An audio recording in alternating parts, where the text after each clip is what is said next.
Yes, sir.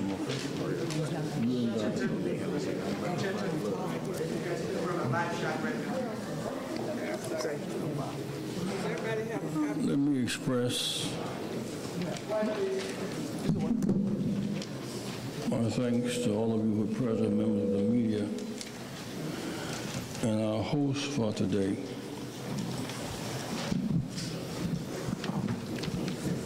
It's next Saturday. Rainbow Push is sending 4 buses of children across the South so our black colleges to gain scholarships. And the national convention will be June 28th through July 2nd. Most of the candidates in 2020 already signed up to be here. You'll hear more about that in the days to come. I'll make a few observations about Kim Parks. I want Dorothy Brown, Reverend Moss, and Congressman Rush and Jonathan to make comments.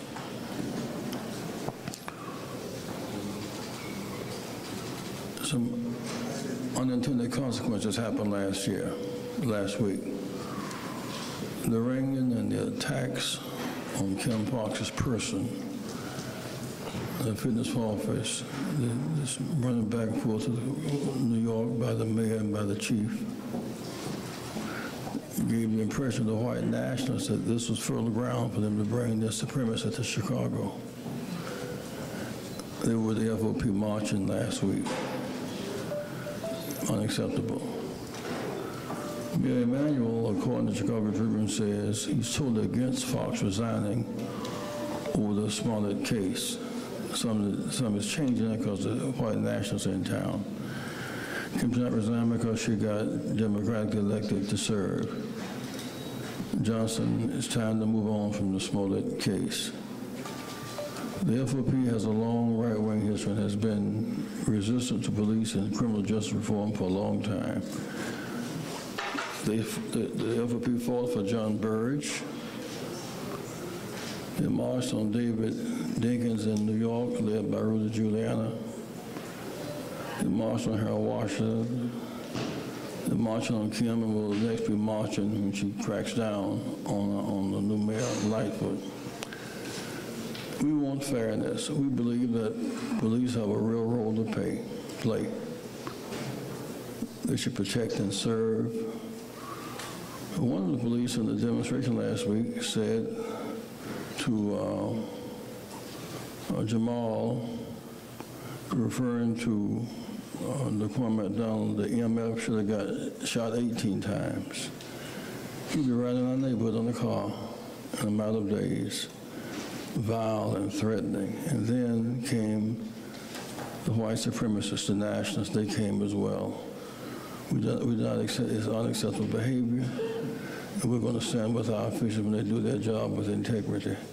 I want Dorothy Brown to speak, and then Reverend Moss.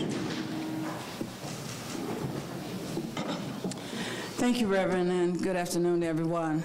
You know, it has been a pleasure serving with State's Attorney Kim Fox as my partner for criminal justice reform for Cook County. As clerk of the Circuit Court of Cook County, of course, I am the official record keeper.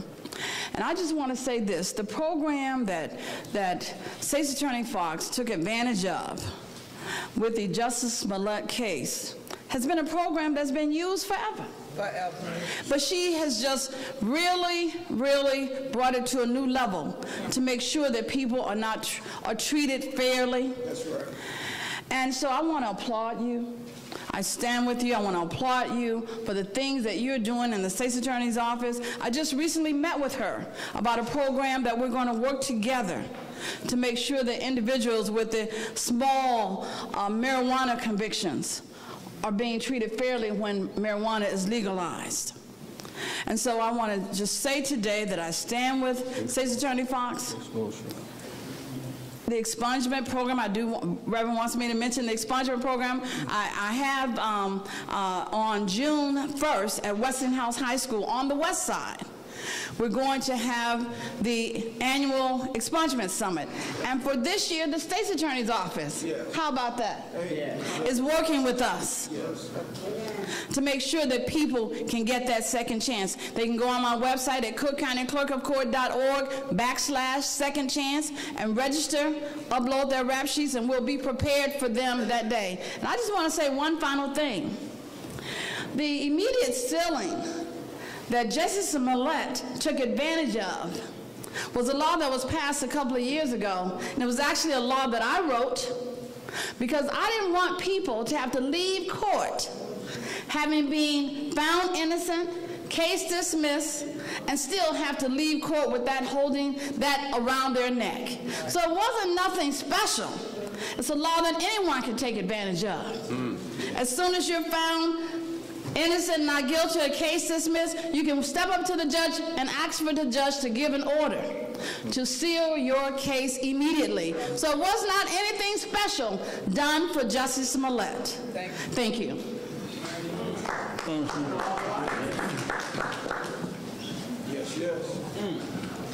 I want to, first of all, thank Reverend Jackson and Operation Push for doing something that only Reverend Jackson and Operation Push can do. And that is to assemble us together around the issue of justice.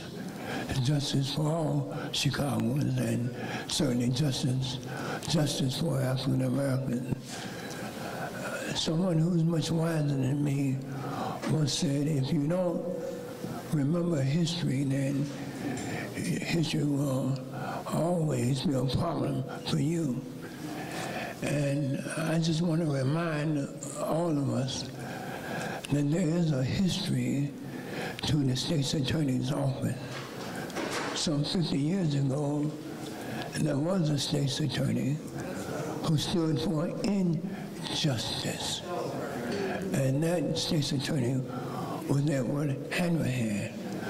But lo and behold, after Edward Hanrahan led the charge to kill Fred Hampton, Mark Clark wounded 7 other Panthers, the very next morning came to my house to shoot me down in my house. That same state's attorney, because of the outrage and the power and the strength of the black community, that same state's attorney was defeated by the black community, sent home, sent into retirement, never ever to hurt another black person again in this county. That state's attorney was replaced by Bernard Carey, who tried to deliver some justice. Don't you ever forget that Kim Foxx replaced Alvarez. Don't ever forget that Kim Foxx replaced Alvarez. Alvarez was the most cold-hearted state's attorney since Edward Hanrahan. Now let me just move quickly to the FOP.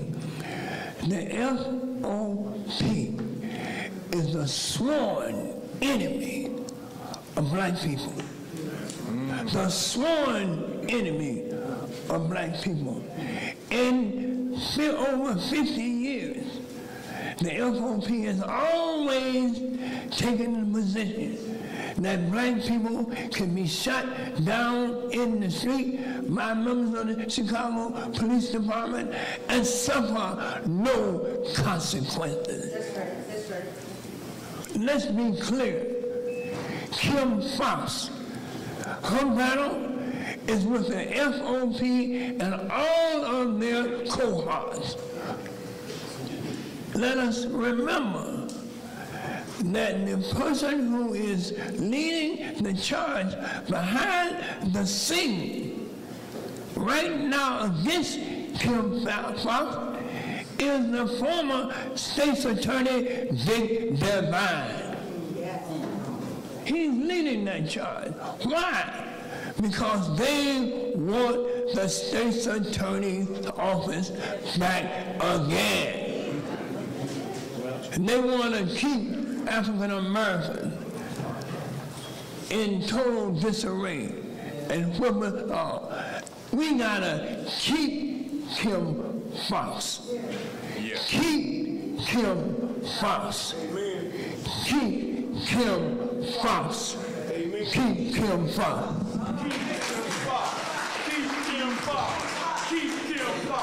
Reverend Otis Moss III, Trinity Church. I'm Otis Moss III, representing clergy from around the area here in the Chicagoland area. I first must say that we are against selective outrage at the Fraternal Order of Police, the moral amnesia of the Fraternal Order of Police, and the manufactured righteous indignation of the FOP. I think it must be clear that in the city of Chicago since 1977, when the African American Police League made recommendations to the city of Chicago, the Fraternal Order of Police was against every single recommendation made by black police officers, along with the NOBLE, the National Organization of Black law enforcement executives. What is interesting is the recommendations made in 1977 are the exact same recommendations that are now in the consent decree today. Yeah. So the Fraternal Order of Police has been against reform since the beginning. And I want to also say that we are here to support Kim Foxx, that she will stay in her position. She has been duly elected by the people of Cook County, and she is doing a tremendous job. She recognizes the new Jim Crow that has been moving across this land and attempting to break that down so that we have an equitable society that does not cast people aside and place them on the margin so they will never again see the light of day. We need this kind of state's attorney. We need someone who recognizes that we cannot have justice for one group and just us for another group. Yeah. We want to make sure that we have someone of her brilliance, of her competence, and of her integrity in the office of state's attorney. But it also must be clear that the city of Chicago has been part and parcel in part of this challenge in terms of transforming the police department since 1915 when William Big Bill Thompson was mayor. He utilized the police department to literally oppress and terrorize the black community. And that particular idea was passed on from mayor after mayor in this city. And so it is now time that we shed some light, transform not only the police department, but recognize that the Fraternal Order of Police has not been a friend to the African American community, and even when African American police officers tried to give recommendations, they pushed them aside and would not allow them into the leadership of the Fraternal Order of Police. My name is Otis Moss III from Trinity United Church of Christ, and I support Kim Foxx.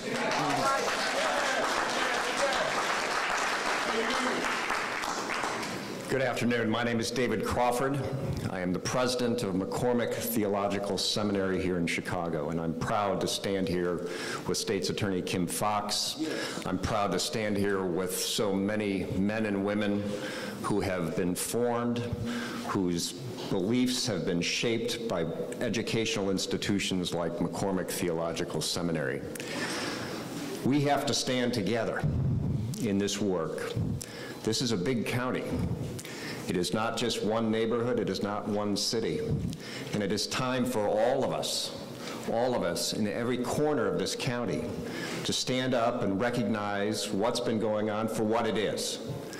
We have a fraternal order here in this city, and we've seen that in other parts of the country over many, many years, these fraternal orders that stand up and speak about things that we need to stand up and fight. And so I'm proud to be here today to speak on behalf of the seminary community in this city and beyond, in support of State's Attorney Kim Foxx and the support of the amazing work that the pastors, all of these pastors, do each and every day in communities across this city. God bless you. Thank you.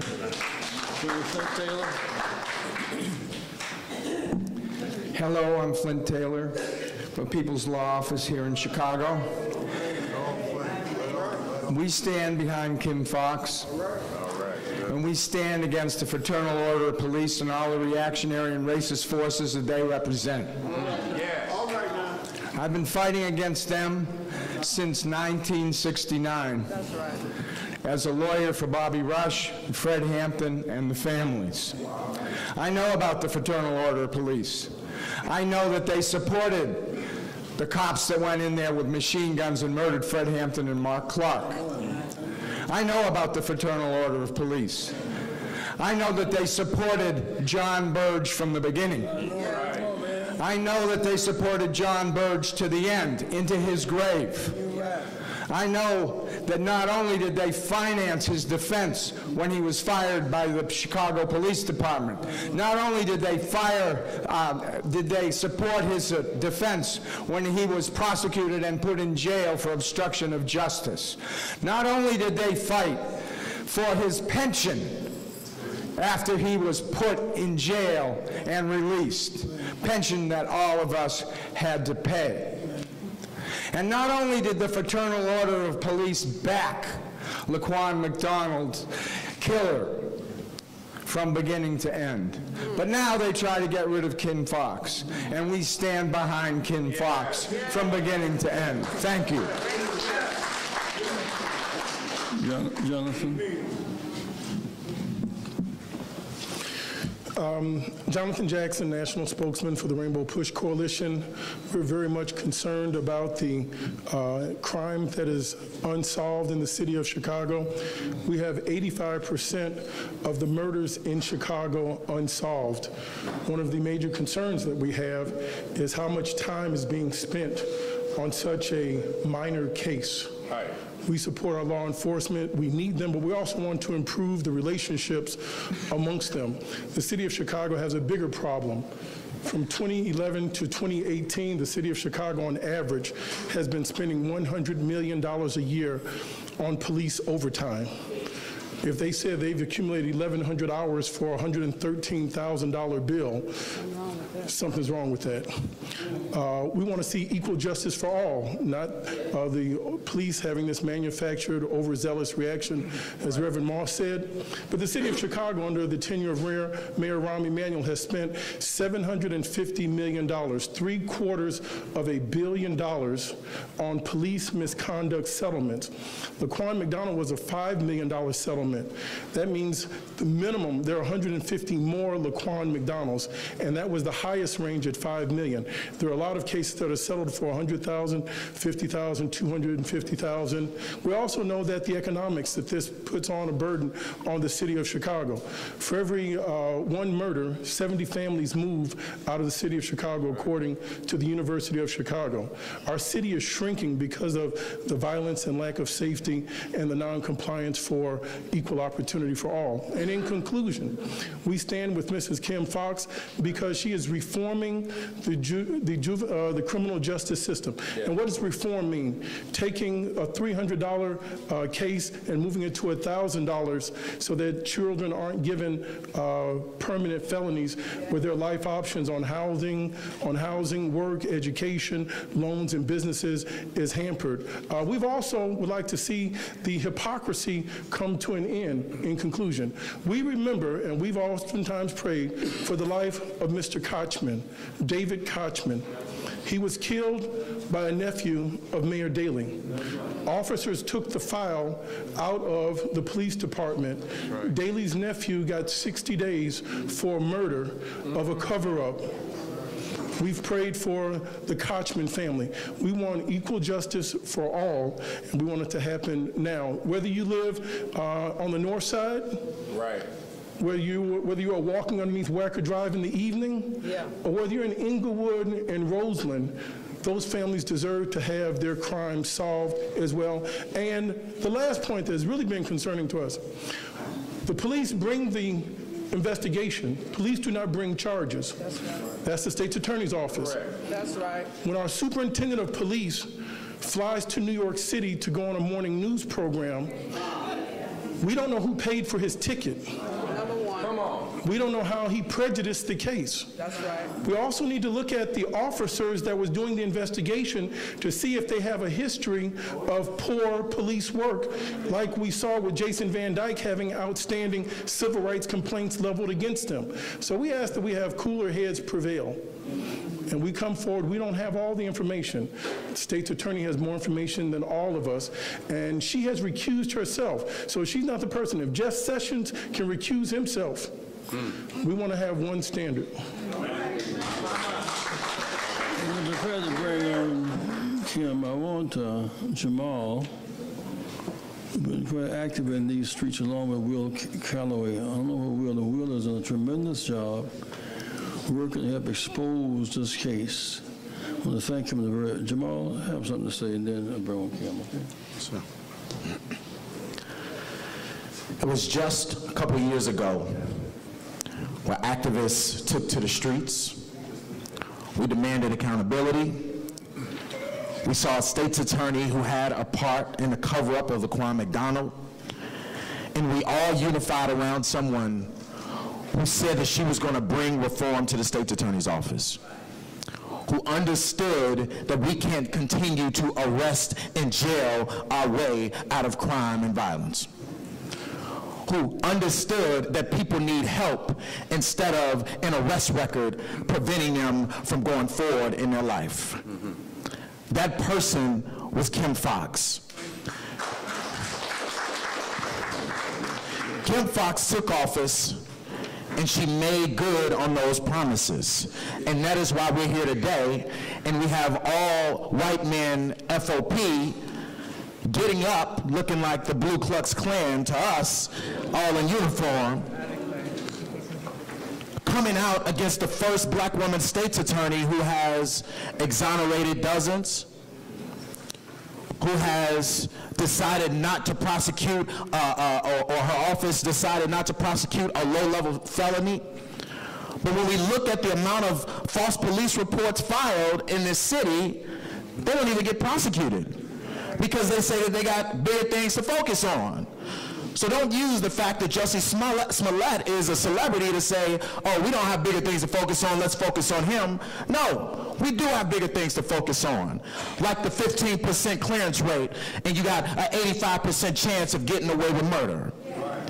We have to focus on getting our streets safe and focus on that detective division in the next administration so that we can decrease violence in the city of Chicago and get people help and not just continue to arrest and jail our way out of crime, which the Fraternal Order Police wants us to do to black and brown people. So we're here to say that we marched for her several years ago, and we're going to continue to march with her going into her next election, and she will be state's attorney again if she sees fit. I guarantee it. Thank you so much. Kim, there are now 1,200 detectives. Fewer than 14% of African-American detectives. That's an issue in terms of who pursues these cases. I wonder, we have so much respect for Kim Foxx. Come forward, please.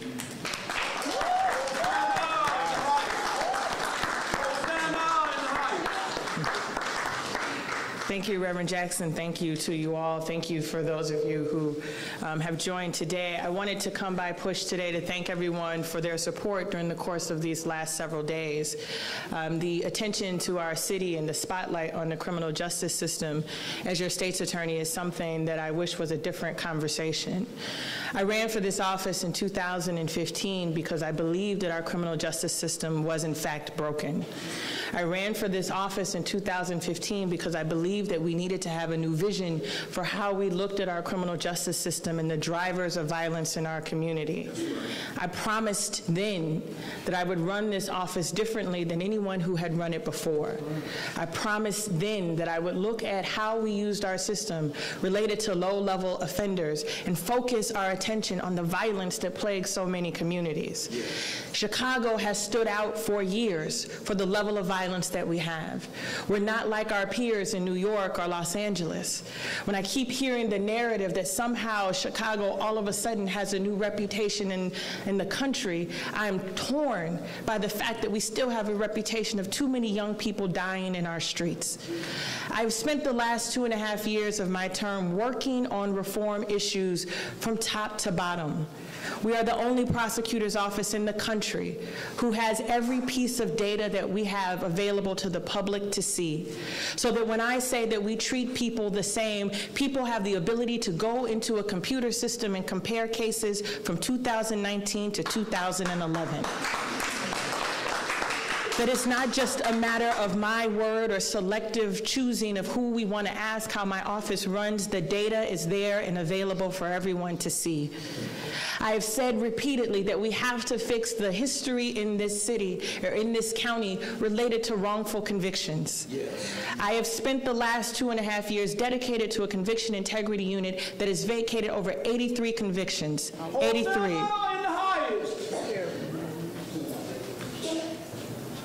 I have worked to make sure that men and women who were wrongfully accused were able to get their lives back, including 58 men and women who sought or had convictions from a corrupt police officer. I have worked around marijuana reform. I have publicly stated that I supported legalization and that I would work tirelessly to make sure that anyone with a marijuana conviction would have that conviction vacated, not on their petition, but on mine.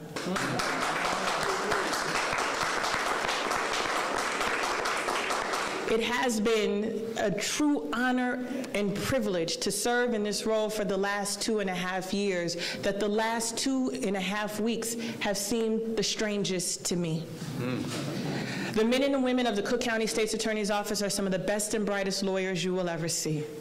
In the time period from the time Justice Smollett was charged until the time that his case was dismissed, there were 2,900 cases that the Cook County State's Attorney's Office handled. Of the 2,900 cases that have not received the attention that this case has, there were 7 homicide victims. There were 5 aggravated criminal sexual assault victims. There were actually 58 aggravated batteries to police officers. And every day, those men and women went in and handled those cases with the same level of dignity and honesty and integrity that you as the taxpayer would expect. The last 2.5 weeks and the attacks on the credibility of me and my office. Again, I recused myself from the Smollett case out of an abundance of caution. But what most people haven't talked about is I did that under the advisement of our first ever chief ethics officer. We never had an ethics officer in Cook County. What I wanted to make sure when I started my term was that any decision that I made, even the appearance of impropriety, would be vetted by someone other than myself. What hasn't been talked about was that chief ethics officer is a former federal prosecutor who came straight from the U.S. Attorney's Office, who's advised me in the entire way. What I've said continuously when I recused myself from this case was that I was not involved. Now, despite not being involved in this case and understanding the questions that people have about it, I am again availing myself to an independent review of how we handled this case because it is owed to the public because that is the question that is asked. But I will also say that our office over the course of the last 2.5 years has used diversion or deferred prosecution with great frequency. When people say to me that this appears that you are doing something for someone who is of privilege, I say to you, look at the 5,900 other people who have not had that same privilege. I cannot run an office. I cannot run an office that is driven by anger and public sentiment. I must run an office that looks at the facts, the evidence, and the law on every case. That is my responsibility. When I look back at how we have wrongful convictions and the circumstances around them, and some that were heightened of media attention and others that were not, I cannot put ourselves in the position of being driven by public. We must be driven by the facts, the evidence, and the law always. And so I will say to you, I am honored and privileged to serve in this role. I am undaunted by the events of the last 2 weeks. I am committed to serving my term, and should the people have me, continuing forward. I believe that this has sparked a reason for us to have a conversation about where we really stand on criminal justice reform. What we really believe when we talk about the rhetoric of a broken system and fixing it. It means that you have to have fidelity to that. And the efforts that I've had on criminal justice reform that were once celebrated by many in this county that are now being attacked because of one case and one celebrity, I think we have to ask ourselves, what is this really about? That's right. That's right. I've been asking myself for the last 2 weeks, what is this really about? And as someone who has lived in this city, who came up from the projects of this city to serve as the first African-American woman in this role, it is disheartening to me and to the women and men for whom I represent, that there is not a place I go that I don't represent for Cabrini. That's right. That when we get in these positions, that somehow goalposts change. That's right. We know that. Somehow when you do the best, and that you put our office on national standards, there are people watching what we're doing in Cook County around criminal justice reform, and yet. So I will tell you that this is personal. It's personal. I stand with our partners in law enforcement every day. I have never, will never, speak ill of our partners in this work. I cannot work on crime without working with our men and women in law enforcement, the Chicago Police Department and our suburban partners. I believe in their ability to do good work. I support them, always have. And even though there are challenges between any relationship, you have never seen the Cook County State's Attorney stand in any podium, stand in any room, and disrespect or disregard any of those partners. And I think the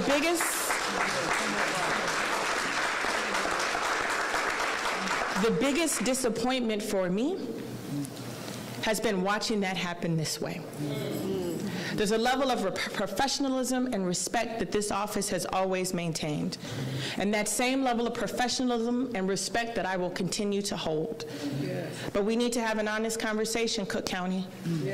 We need to have an honest conversation about our commitment to criminal justice reform and fairness and making sure that we don't treat cases differently because of one celebrity. Because I can assure you that the people of Cook County State's Attorney's Office doesn't. I thank you very much.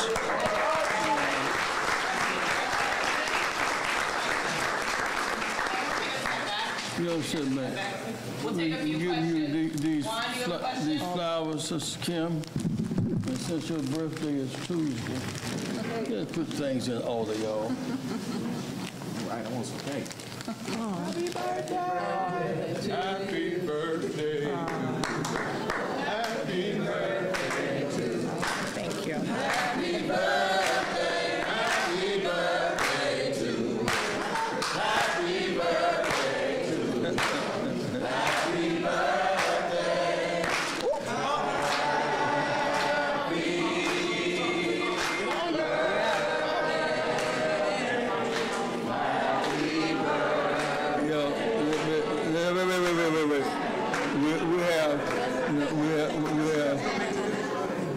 Kim is gonna write a cake.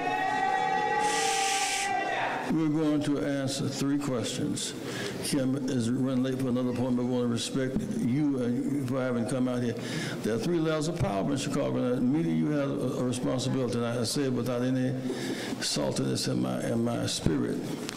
The 3 powers in town: the emerging black community's politics, almost all white media, and the businesses downtown. How you appraise these situations have a lot to do with how people see, how you appraise them, a lot to do with how people see them. Kim?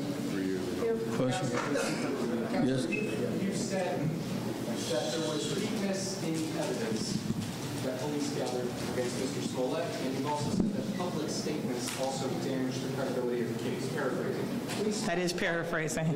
But please specify the evidence that was weak. What evidence was weak, and what public statements damaged your ability to prosecute this case? So because this case is continuing to be reviewed by others, I'm not going to speak publicly as to the substance of the case. The case is continuing to be reviewed.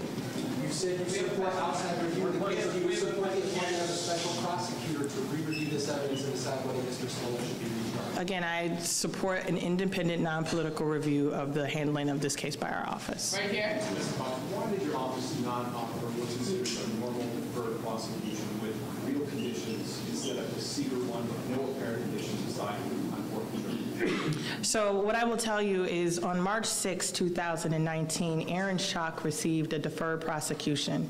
For those of us who may not recall, Aaron Schock was a U.S. congressman who was charged with 24 federal counts. On that day, on March 6, 2019, federal prosecutors announced that they were not going to proceed. In fact, we're dropping all 24 charges under a deferred prosecution agreement. That agreement was that Mr. Schock was to pay back the money that was owed, that was taken from his campaign. In Cook County, 3 weeks later, we did the same agreement, a deferred prosecution agreement. Under the statute for disorderly conduct for deferred prosecution, the maximum restitution was $10,000, which was the bond amount that Mr. Smollett forfeited. He also was required to do community service. So when you suggest that it was somehow not how we do other deferred prosecutions, the Illinois statute allows for us to do that, and we have done that in other cases. And it was not a surprise here in Cook County that a deferred prosecution could be offered without a plea of guilt. Yeah, and when the congressman got paid back the money and got my son went to jail for the same case. Last one, yes, sir. There have been concerns, Ms. Fox, about the FOP's protests this week and about the alleged presence of white supremacists and white extremists during those protests. To be clear here, you mentioned the professionalism aspect. Do you equate the FOP's stance here with the stance of some of the white nationalists that were allegedly involved during the protests? I will have to tell you, upon learning that there were white nationalists at that protest, I will separate two Kim Foxes. I'm sorry, I just need a moment. My grandmother was from Little Rock, Arkansas, and escaped her family from the history of the South to come to Chicago. The notion that in a conversation about criminal justice, in a conversation that affects all of us, all communities, that the injection of white nationalists in this conversation, for me, I will tell you personally, I was afraid. I'm a mother of 4 children. I'm a wife. And seeing the history of white nationalism in this country, a history that has affected my family personally for years, I was disappointed, disheartened, and quite honestly afraid. On the professional side, again, I work alongside the men and women of law enforcement throughout the county on thousands of cases every year. My experience has not been in those professional settings the injection of the type of rhetoric that I see from white nationalists. Again, I would certainly hope that the FOP, and whatever their disagreements with me may be, whatever concerns that they may have about my ability or leadership, would at least expect the people of their union to not inject racism or white nationalists into the conversation. The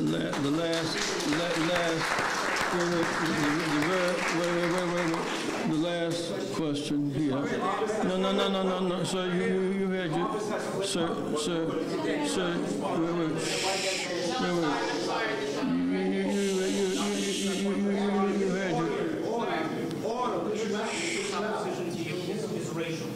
I'm sorry?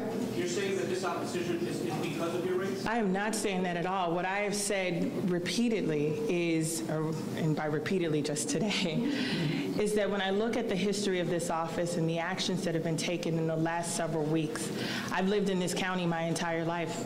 I have not seen, and perhaps it's just my limited view of the world, the demonstration that the union has taken on previous state's attorneys. In my history, I haven't seen it. And I'm not saying, I don't know what the answer is. What I can tell you is that my positions on criminal justice reform and things that they enumerated, and it was their words, they said Jussie Smollett was a small piece of this, but there were other things that they were concerned about. I've sat with those police chiefs, many of them repeatedly, to talk about our reform efforts. And so when I think of why people would march in my office, when I have to ask why white nationalists would show up at my office, the injection of racism didn't come from me. It is in response to what was brought to my door.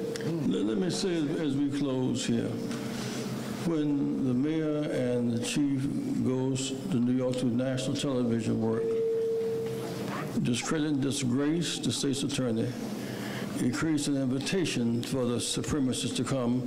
It looks like it's fair game, and that must stop.